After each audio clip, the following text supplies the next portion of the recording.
build a product during your free time and use that to become a product manager. You have to become a product manager before you get a product manager job. So that's my tip.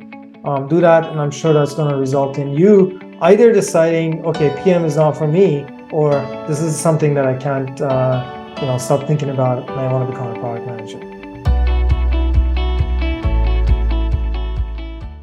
Hello, everyone. Today, we are excited to have a very special guest with us, Bijan, a seasoned product executive with over a decade of experience in product development and launch. You might already be familiar with his work as a founder of PMExercises.com, a thriving global community of more than 100,000 product managers who come together to prepare for interviews at leading tech companies worldwide. Currently, Bijan is focused on an exciting product called ProductMonkey.ai, a tool that converts product design and wireframe images to drafts of PRDs and engineering task tickets in matter of seconds. Today, we're going to deep dive into gaining insights on how to crack PM interviews and explore the incredible work he's doing with ProductMonkey.ai. Welcome, Bijan, to Product Unfiltered. Thank you so much for having me. We're really glad to have you here, Bijan. And before we actually dive into the meat part of the podcast, that is how to crack product management interview, would love to learn more about your journey of starting PMExercises.com and your current project, that is ProductMonkey.ai. Absolutely. PMExercises was a totally accidental project. I was preparing for an interview. I was really frustrated with not being able to prepare for it by going to a resource. So I needed feedback on one interview question that I was answering. I posted it in a WordPress blog, submitted it into Reddit, submitted the link into Reddit, went to bed, woke up the next day. Everybody's like, this is great. You should continue doing it. And from there on, I continued adding more questions. Then I enabled users to post questions. Then users asked me to create frameworks. So we did that. Then they asked me to allow people to match with each other, practice interviewing. We did that, group practice, QA sessions. All these things were kind of driven and demanded by the community. And PMExercises is one of those products that's really being led by the users, and it's being built for the users. So that's the journey for PMExercises. It's about 5 years now that we've been doing this. And Product Monkey is another product that we've built to serve the product managers. As you can tell, I'm passionate about solving problems for the product managers. And it's really coming from a pain point that I've experienced over the years. I've realized that strong majority of struggling teams in the world of tech are usually struggling with delivery because of the lack of clarity on what needs to be built and what should not be built. And Product Monkey AI is directly attacking that problem by helping product managers to have a much clearer understanding of what's in the scope of project by doing 80% of the work for them through generative AI. Mm-hmm. Well, that's great to hear, Bijan, that your passion for product management is such that you're not just building products for outside companies, but you're actually helping the community to thrive and get better with their work on day-to-day basis. So we'd also love to know a bit about Product Monkey. What was your motivation behind starting that? Because I'm sure in terms of time commitment, you're very occupied with PMExercises and other gigs which you're already doing. So what was the passion and the driving force of starting Product Monkey, and how is it going so far? So far going really well. We're actually over 1,000 users now from all around the world. We've generated over 10,000 tickets, and we're still growing. Things are just getting started, and we have a lot of interesting new features that are in the pipeline. Why did I do it? To be honest, I'm really bothered by seeing so many teams are struggling with delivery. And over the past couple of projects that I've worked with other teams, I've provided them with advisory or consulting. The number one issue that they've faced has been lack of clarity on what's in the scope of the project. And if you speak to any technical team member, they'll have a different view of what needs to be built. And this gets a lot worse, especially in startups and fast-growing companies. So to me, it's one of those things that if you can actually address and empower the product managers to bring clarity to the scope of the projects, all of a sudden, not only they will look like heroes in the team, they'll also make the whole teams a lot more productive. They'll remove a lot of frictions. I'm sure we've all dealt with tickets that keep getting rejected, engineering puts them back into the QA list. You review them again. You're like, no, this is not exactly what I have in mind. I want to get rid of all that because I personally don't like going through that torture. And I'm hoping that that Product Monkey AI will solve that problem. Mm-hmm. We are very certain that the problem would be solved by productmonkey.ai. So we're gonna deep dive into it a bit more in the coming part of the podcast. But now let's jump into the main part of the podcast, wherein there's a lot of questions around how do people crack product management interviews. And since you have built PMExercises, you have seen the community asking those questions, and in some or the other way, you have been trying to address those questions. So, in today's podcast, we have reached out to a lot of our listeners, collected a lot of questions from them, and we'll be asking those to you. So, let's start with the phase where people are in the pre-interview phase, where they're applying for jobs, and there's a lot of anxiety out there in terms of am I doing the right things or not.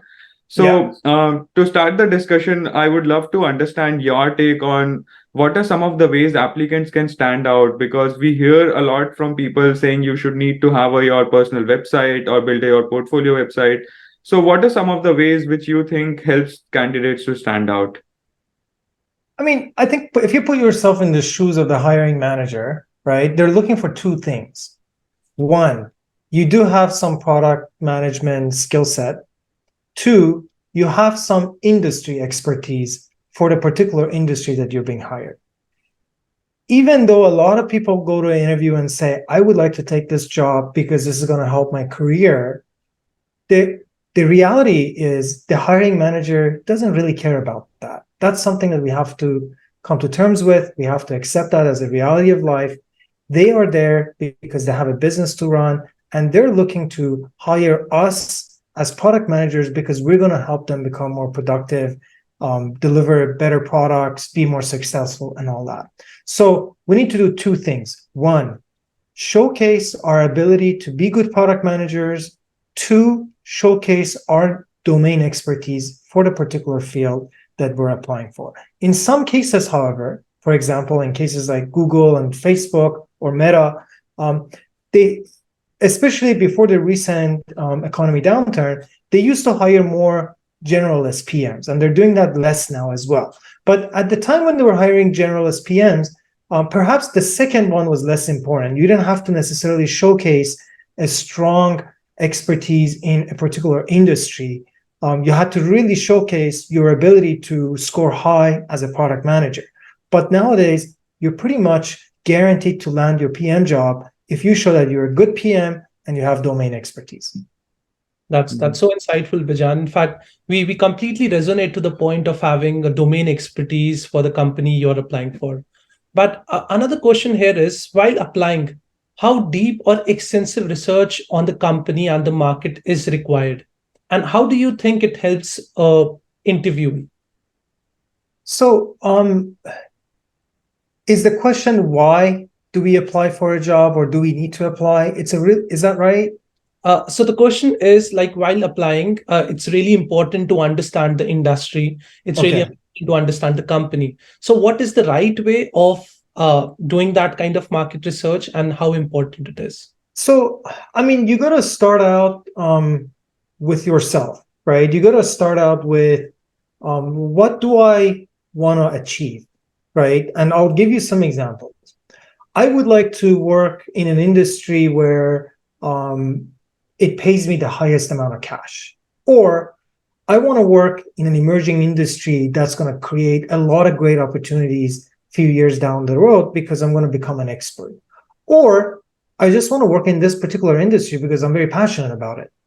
There's so many other objectives or so many other personal interests that might be involved. But you have to answer that question first. And I hope that answer is not, I just need to have a job, because that usually presents itself throughout the interview process. And hiring managers are pretty good at catching that. So ask yourself that question.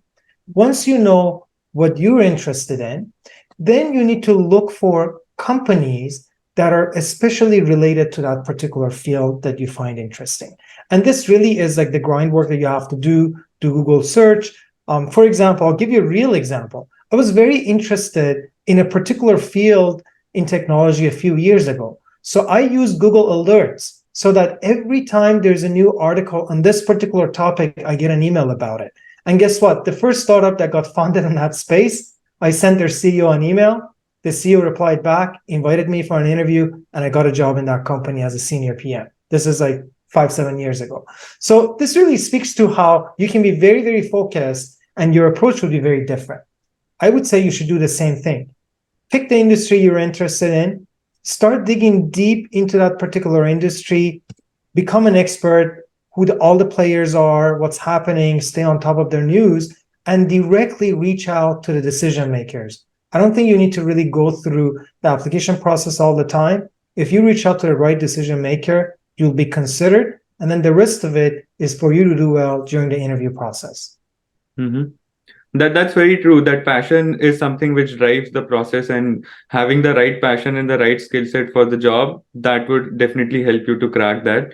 So there's also a lot of misconceptions around, should I be preparing as a siloed preparatory, or should I do a peer preparation module, wherein we are seeing a lot of mock interviews people are giving these days. So people are not sure whether they should do peer preparation or should they be focusing on siloed preparation. What would be your take on this, Bijan? You should do both, because one gives you the chance to really understand very complex topics and frameworks deeply so that it's ingrained in your way of thinking.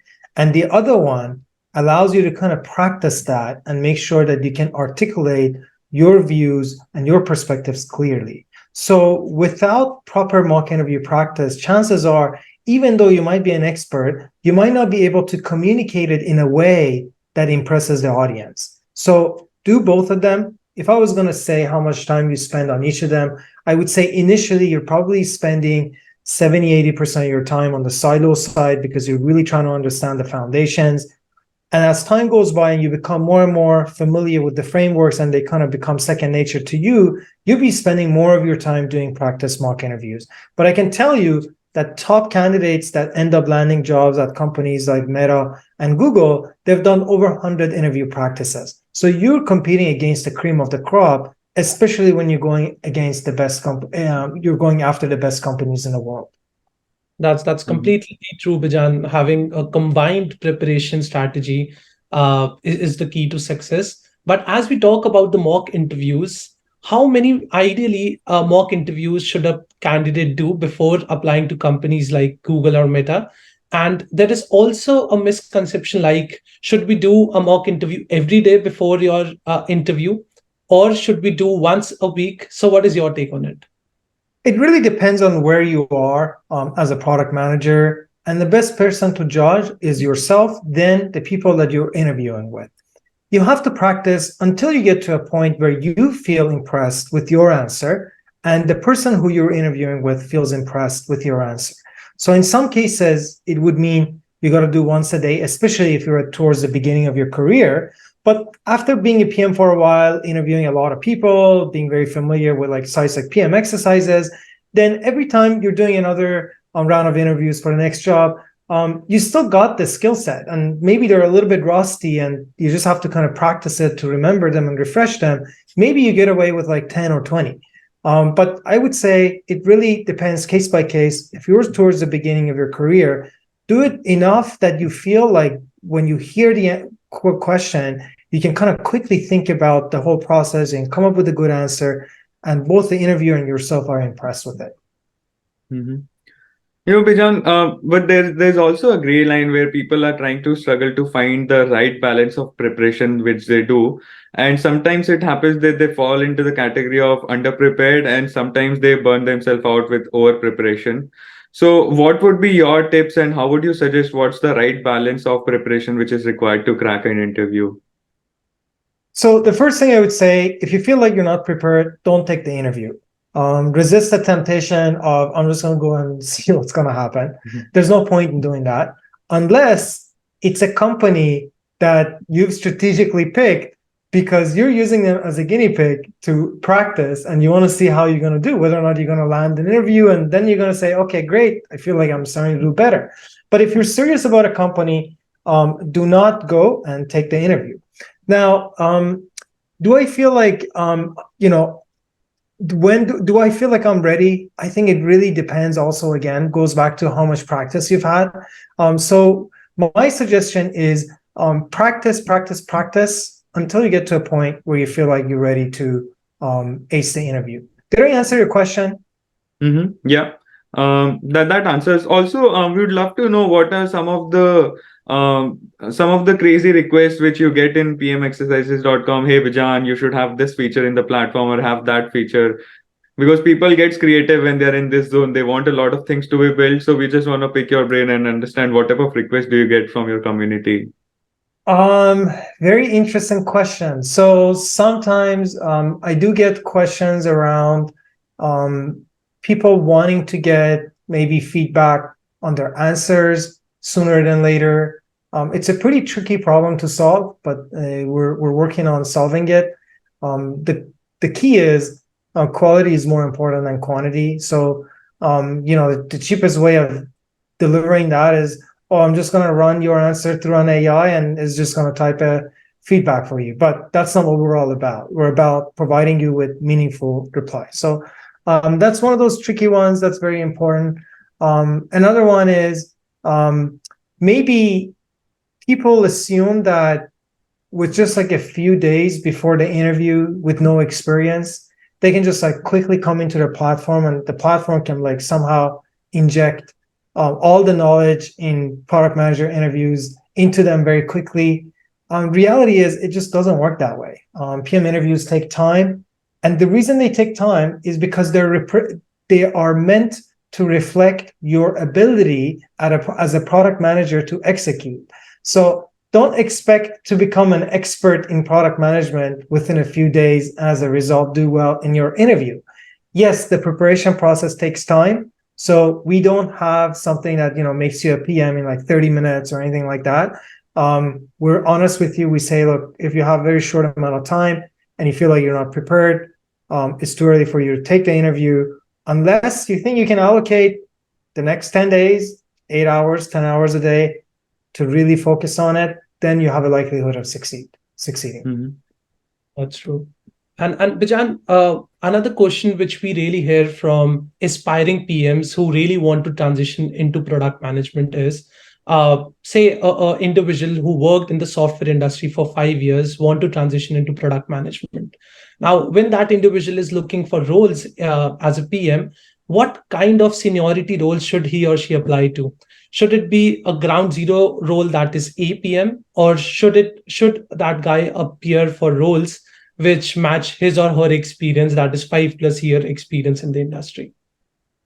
What I've seen is typically they go for product manager role rather than APM or senior PM. And to be honest, I think that's the right place to start. You would become a senior PM once you have some experience as a PM. So it's probably too much. And an APM, you usually don't. APMs are good candidates for new university grads, like people with not a lot of experience in their career. And they're meant to kind of replace that real world experience. But if you have the real world experience, then product management, that level is the right place to get started on. So, Bijan, thank you so much for all those amazing insights. Now, let's deep dive into the second phase of the podcast, where we want to understand while interviewing what are some of the tips and tricks which people should keep in their mind. So, to start with, we hear a lot about frameworks and preparing for case studies during PM interviews.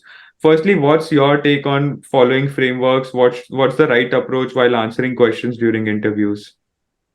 So frameworks are very helpful, but they're not meant to be followed like a Bible. So you have to kind of like take that balance into consideration.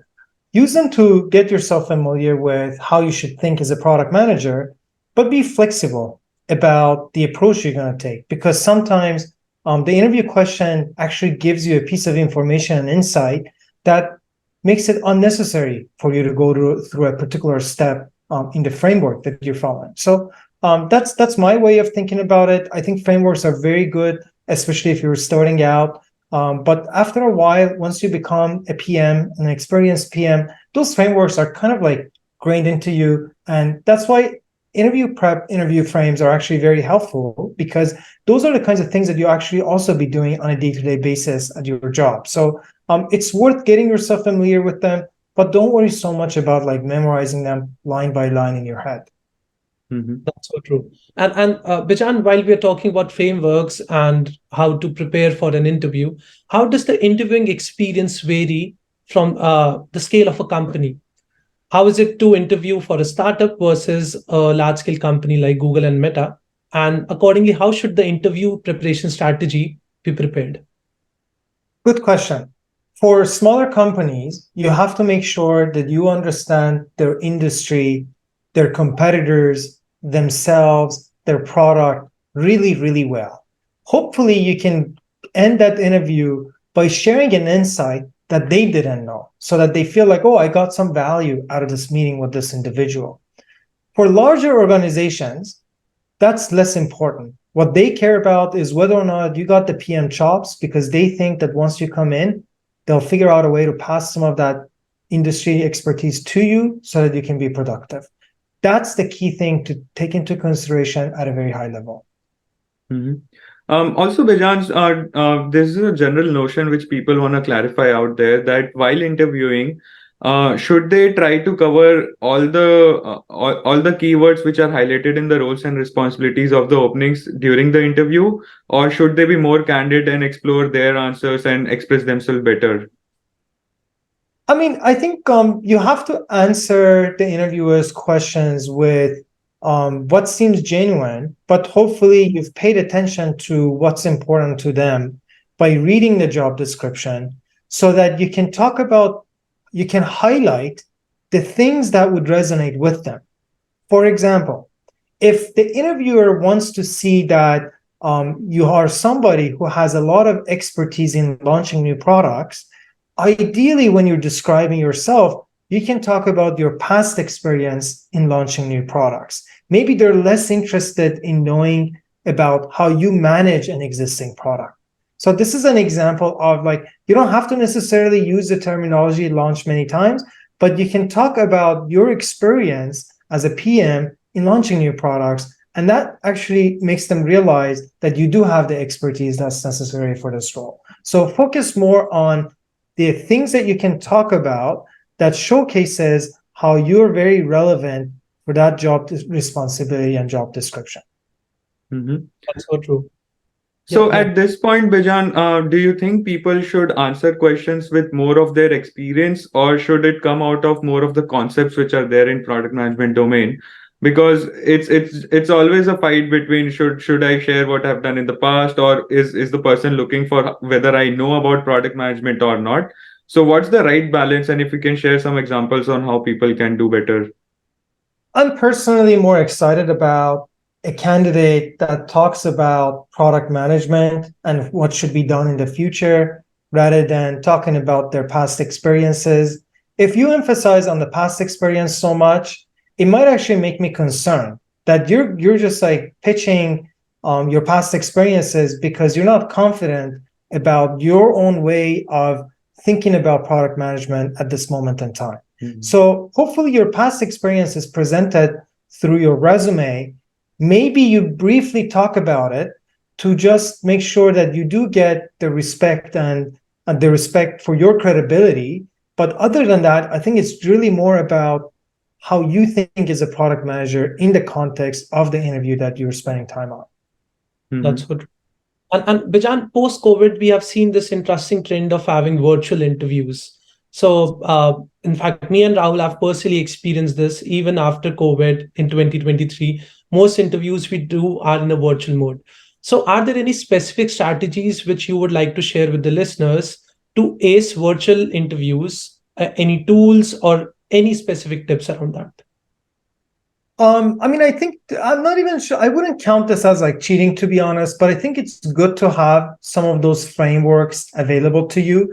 In fact, we recently launched about 10, 12 lessons, which are called cheat sheets, which summarizes each framework in like a very short PDF format so that you have them available to you.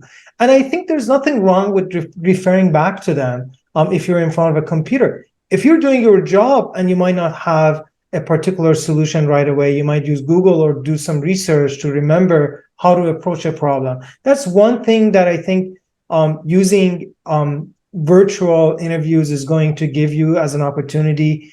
And to be honest, I personally wouldn't hold that against somebody who does that during the interview process. In fact, to me, it shows that they were well prepared. What I care about is the context of the answer that they put together using those frameworks.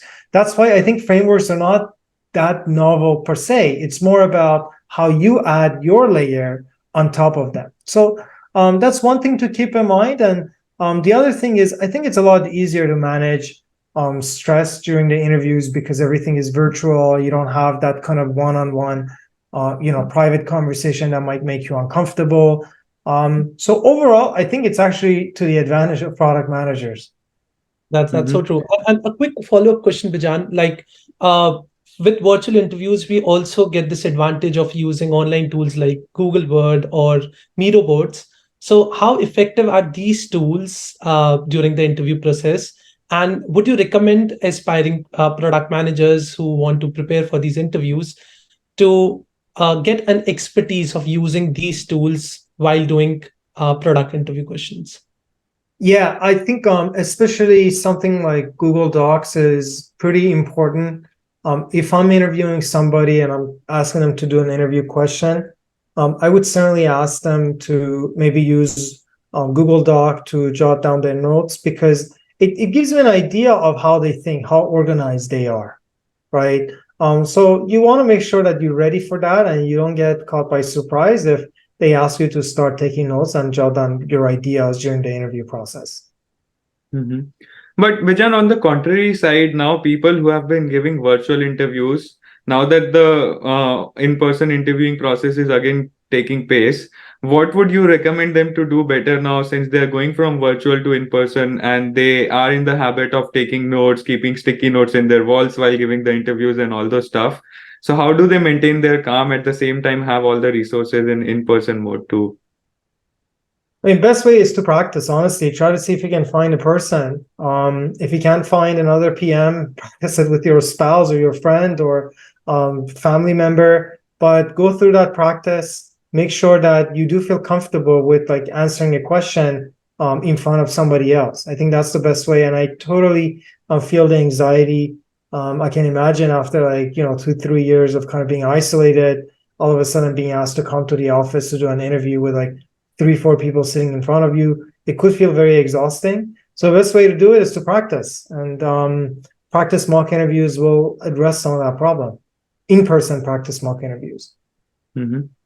Okay. Now we'll also want to understand, Bijan, from you. We know that with companies, the hiring process might vary and the interview processes might vary. But if you can, in a nutshell, define what are the broader interview phases while going through PM interviews and what type of questions are generally asked, any insights on those questions, because you might get a lot of queries and feedback on PMExercises as well. So if you can define the whole process, break it down into each steps, and in under each step, what happens? So yeah, I think the very first step typically is like a quick call with the recruiter, right? The recruiter is just trying to see you're a real person, you're not crazy or anything like that. You are who you say you are. Then they're kind of doing a quick temperature check to see if there's potentially some sort of a chemistry. If things go well, the next thing that they're going to do really depends on the size of the company. If the company is very small, you'll probably be talking to another product manager in the team. If the team is large, you're going to talk to another product manager in the team because that person is part of interview process, and they're probably going to evaluate you on a couple important skill sets that they've defined for this particular project, right? For example, if they think product sense is important, they might ask you product sense question.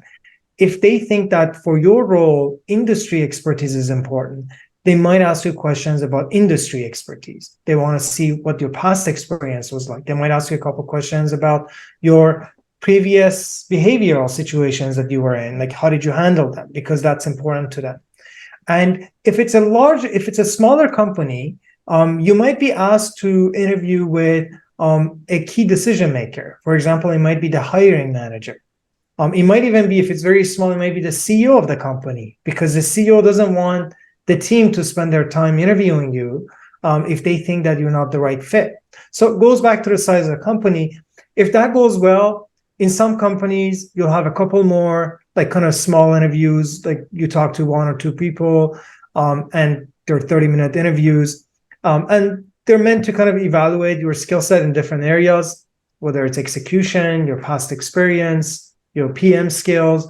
I think they're all like kind of known categories, right? Like what really you should be doing well is in product sense, execution, behavioral. In some cases, technical is relevant. In some cases, it's not. But these are like kind of the very, very high levels, right? Mm-hmm. And after that, about half the companies would require you to do the take-home study, and another half will not ask you to do the take-home assignment. And the take-home assignment is really when you're being seriously evaluated, when there is a take-home assignment involved. And at that point, it's very important for you to pay close attention to what the prompt of the question is, what they're evaluating you on. Ask questions, don't be shy, and get super clear on what you're trying to do over the next few days to prepare for the interview. Make sure you study who's going to attend on the presentation that you're going to put together. And then from that point on, it continues. Now, in many cases, after that one all day or 1 hour interview from you working on it for a few hours, there is another rest of the day interview. And basically what that rest of the day interview does is every team, every cross-functional team, every representative of a division within the organization is trying to evaluate whether or not you'd be a good partner for them. So engineering will evaluate whether or not you can work well with engineers. Marketing wants to see if you can take marketing perspectives into consideration. And do you have some sort of a marketing mindset as well? Maybe HR wants to see how you can get along with the rest of the team. So you kind of have to think about all that and prepare for those. And those are, they might become less product related, although behavioral is heavily related to product and leadership in general. But it'll be more about your past experience and how you handle different situations. And in some companies, for example, Google was notorious at that. They'd be spending the rest of the day to evaluate you on every single dimension in product management. So you might have one interview just on product sense, one interview on metrics, one interview on problem solving, another interview on behavioral, and then at the end of the day, they all come together and come to a decision. Either way, whether or not you do take-home assignments, by the end of this all-day interview or take-home assignment interview, the company will have everything that they need to have to evaluate you on different areas.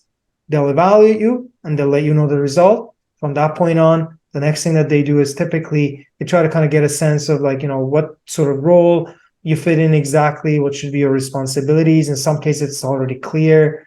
Sometimes they try to negotiate salary with you. Maybe they do a reference check. And then after that, there's the offer phase. Mm-hmm. Thank you so much, Bijan, for breaking down the complete interview funnel so well. I'm sure that our listeners will really get some amazing insights here. But Bijan, while you were talking about all the processes and how the companies are evaluating you on different segments, we believe it's equally important for the aspiring PMs who are interviewing with these companies to evaluate the companies and the role, if that is the right fit for them or not.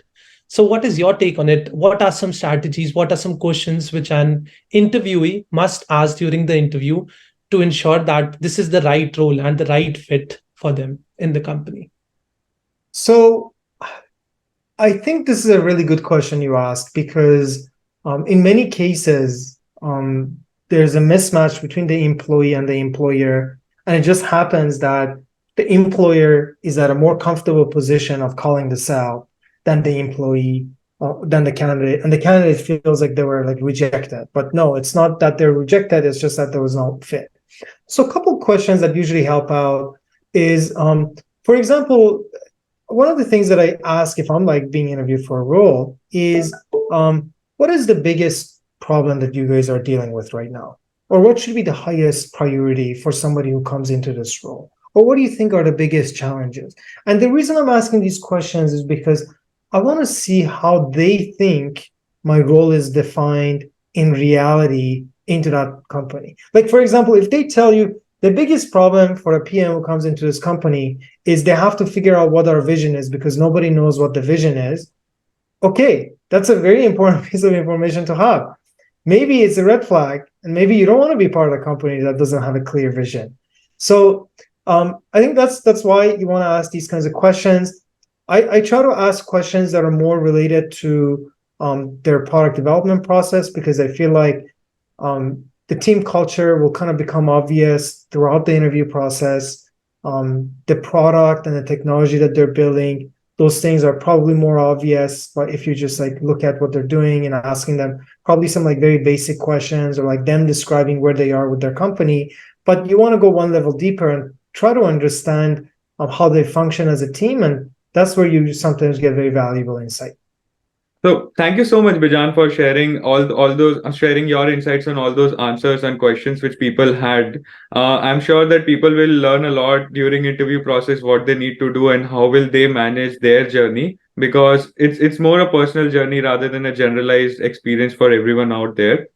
But now that we are moving to the third phase of the podcast, we'd also love to discuss more about post-interview practices which people should follow.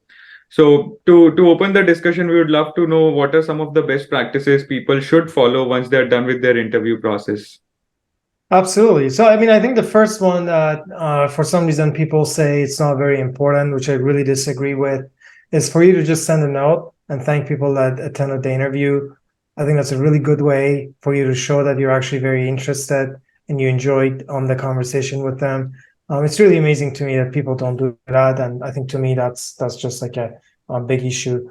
You'll make an impression when you send that follow-up email. So that's the first thing that I would say. The second thing is be patient and be aware that sometimes it just takes time for them to evaluate you. Sometimes companies have trouble making decisions because they're evaluating multiple candidates. They're just like kind of being flaky, and you don't want to be in that situation, right? So you have to take ownership of that and try to kind of bring them to a point of making a decision. Best way to do it ideally is you have another option, and you tell them, you clearly communicate to them that, look, I need to make a decision by this date. Let me know one way or the other. And I have a competing offer. So what this will do is if they're like kind of 90% there and it's just like somebody's taking their time, they'll go back and say like, you need to make a decision today. We're going to have to figure this out. And the sooner you come to that decision, the better, right? So that's another thing that I would say to kind of keep in mind. Other than that, like, I mean, show your excitement throughout the whole process. If you're very excited, if you're not, then you should probably not apply. Show your excitement and like show that you're kind of easy to work through the details with them. And from there on, hopefully, you'll land the job and you'll become a successful PM in that organization. Mm-hmm. These are So, really while following up, Bijan, there's also notion that I shouldn't look desperate for the job because in the later part of negotiation, that might hamper my negotiation skills. So, what would be the right manner to do proper follow-ups at the same time? Don't look too desperate to the company at that point. I mean, I think the impact on the salary would be minimal. Here is why. Because if they pay you so little, you will go and find another opportunity and you will leave them, which is a really big cost to a organization because product managers are very expensive to train and they're very expensive to find. So yes, maybe there's a small impact, but I wouldn't worry so much about it. You can just like be clear and say like, look, I'm interested in following my passion, and I'm looking for the right opportunity, and I'm interested about your project. I'm interested about your team, but I want to make sure that the offer is right to me. And if it is right, I would love to join your team. Mm-hmm. And typically that sends a clear message to them. That's so true. And shifting gears to negotiation, Bijan, what are some tips which you would like to share with listeners while negotiating their offer with the company? Yeah, so I think the one thing that I always tell people is even though you might feel like it's very uncomfortable to have negotiations, you should still do the negotiation if you think it's appropriate. and if you think that what you're getting is not what you expected. And the way you do that is you use the 5-word sentence, is there room for negotiations? Right? That's it. And it's very easy. Is there room for salary negotiations? That's 5 words. Otherwise, it'd be 4 words. But what this will do is it not only gives them a room to say, no, there isn't, which you say, okay, great, good to know, right? It also shows them that you can handle these kind of differences and potentially different views in a very collaborative manner, right? So personally, I like it when I hear somebody saying that to me. And if I'm negotiating, I would just say, is there room for negotiation? And if they say there is, then I'll explain to them why I think I deserve to receive more. And typically, hopefully, that's not because you think you deserve more. It's because the market thinks that your service as a product manager is worth more, right? So you can talk about how whether or not, there's a competing offer, or from your research, this is what your salary should be, or you're very passionate about the company and you'd like to ask for more equity. But this would be the angle, right? It shouldn't be just because you want to. It should be more like, for example, the equity range for somebody like me, from my research, is this. I notice you guys are offering that. I'm wondering if you can match that, right? Mm-hmm. And you've also given them a chance to say no. Yeah. Mm-hmm. So also, Bijan, so let's also talk about once you have accepted the offer letter to the date while you're supposed to join. In the time frame between these two dates, what are some of the things which a candidate or a future employee should do proactively so that he or she has the right skill sets or becomes the right fit once they join the company? I mean, the first thing that I would do is, if it's a public product, spend time playing with the product so you really understand it. Look at some of the product feedbacks or reviews or YouTube videos that have been created about them. I think the more information you can get from it, the better. If you know who your teammates are going to be, or you have an idea, especially if it's a smaller company and it's not so big that it's hard for you to know who you're going to be working with, spend some time on LinkedIn to learn more about their background. And that's going to be very helpful. Knowing where they live, what sort of experience they had before, that's going to tell you probably how you should be handling yourself when you're dealing with them. Mm-hmm. Okay. Thank you so much, Bijan. Since you have answered so many questions and you have clarified so many misconceptions which people might have currently, which will now be addressed. As we are approaching to the end of the podcast, any tips which you want to give to aspiring or early career product managers who are trying to find their way into the career of product management? Build a product during your free time and use that to become a product manager. You have to become a product manager before you get a product manager job. So that's my tip. Do that, and I'm sure that's going to result in you either deciding, okay, PM is not for me, or this is something that I can't, stop thinking about, and I want to become a product manager. Mm-hmm. Well, thank you so much, Bijan. This officially brings us to the end of today's podcast. Hope all our listeners have enjoyed the episode and our discussion has helped learn something new. Stay tuned for more such exciting episodes. Thank you so much for tuning into Product Unfiltered.